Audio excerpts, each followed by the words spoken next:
মিরপুরে baby square open হয়েছে বছরখানেক আগে, তবে এখনও পর্যন্ত আমাদের যাওয়া হয়নি।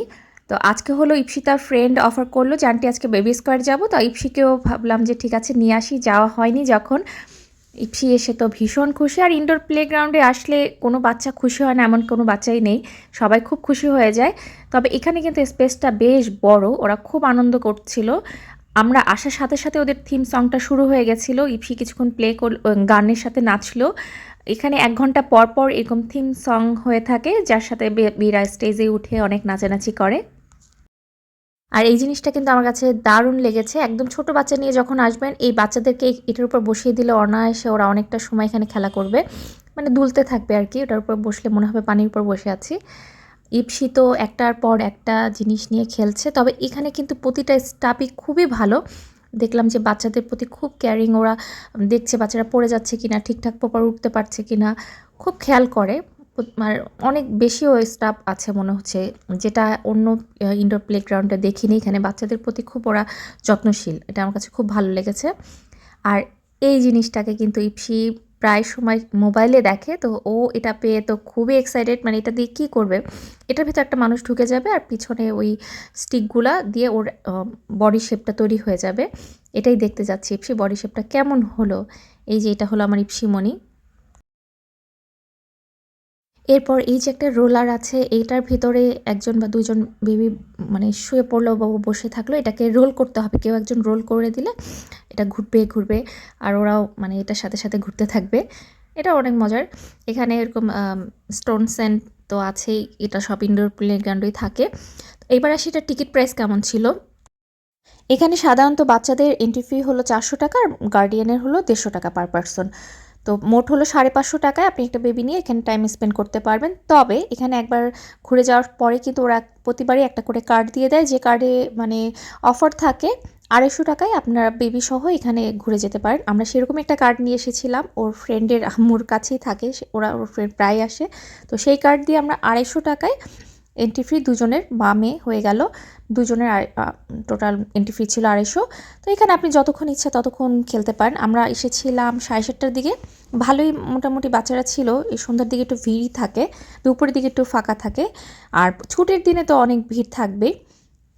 তবে এখানে আসলে একবার বাচ্চারা কিন্তু ১-১.৫ ঘন্টার আগে ওদেরকে নিয়ে যাওয়া খুবই মুশকিল। আমরাও প্রায় ১-১.৫ ঘন্টার মতোই ছিলাম।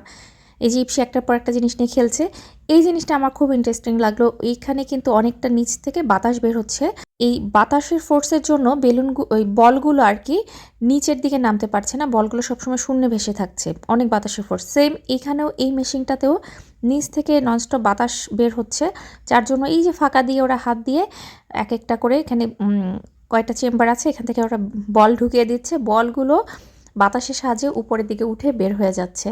এটা দেখতে ওদেরও ভালো লাগছে, আমারও বেশ ভালো লাগলো, মানে বলগুলো কীরকম উঠে আসছে। এর পাশে কিন্তু একটা ছোট ক্যান্টিনও আছে, বাচ্চারা চাইলে ক্ষুধা লাগলে এখানে খাইয়ে নিতে পারবেন। আর এক্সট্রা অবশ্যই ড্রেস নিয়ে আসা উচিত, কারণ বাচ্চারা প্রচুর ঘামে, এত খেলাধুলার ওদের অ্যাক্টিভিটি থাকে এখানে। ওরা ঘামলে আবার ড্রেস চেঞ্জ না করলে আবার শরীর খারাপ হয়ে যাবে। অবশ্য এখানে এসি করা আছে, তারপর প্রচার এত খেলাধুলা করছে, পুরা ঘেমে অবস্থা খারাপ। এই যে অনেক কিছু আছে কিন্তু এখানে, আমার কাছে খুবই ভালো লেগেছে।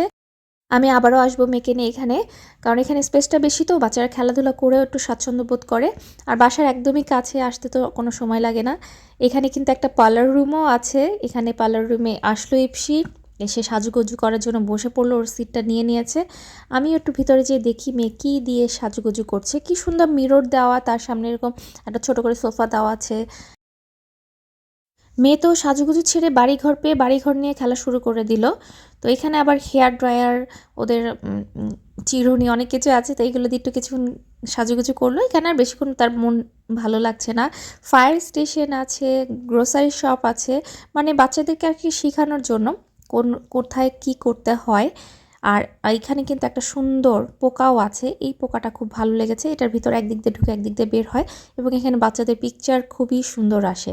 আর দেখুন কত বড়, অনেক বড় কিন্তু এখানে স্পেসটা। আর সবচেয়ে ভালো হলো এখানে একটা কিন্তু রিডিং কর্নারও আছে, চাইলে কোনো বাবুরা এখানে এসে পড়াশোনা করলো, একটু ছবি দেখলো, বই নাড়াচাড়া করলো, অভ্যেস তৈরি হলো। তো ওরা কিন্তু আবার এক জায়গায় স্থির একেবারেই থাকছে না। আমি ওর পিছনে পিছনে ঘুরে বেড়াচ্ছি, কারণ কোথায় পড়ে যায়, ব্যথা পায়। যদিও এখানে স্টাফরা যথেষ্ট ভালো, তারা খেয়াল রাখে, তারপরও আমি সাথে সাথে একটু থাকছি। আবার ওদের থিম সঙের সময় চলে আসলো। এবার এসেছে পান্ডা, পান্ডার সাথে ওরা নাচবে। ঈপ্সিত পান্ডাকে পেয়ে ওকে কতক্ষণ হাক করে নিল, ওর সাথে কিছুক্ষণ এখন নাচানাচি হবে। এই 4-5 মিনিটের মতো থিম সঙের সাথে সাথে সব বাচ্চারা স্টেজে উঠে যায় আর ওদের সামনে এরকম তারপর শিখিয়ে দেয় কীভাবে নাচতে হবে, মজা পায় আর কি। তো আমরা প্রায় 1.5 ঘন্টা থেকে অনেকক্ষণ খেলাধুলো করে মেয়ের অবশেষে এখন রাতও হয়ে যাচ্ছে বাসায় যাওয়ার সময়। এই সুরাকের এখানে আসলেই বাচ্চাদের কান্নাকাটি শুরু হয়ে যায়, বাসায় আর যাবে না।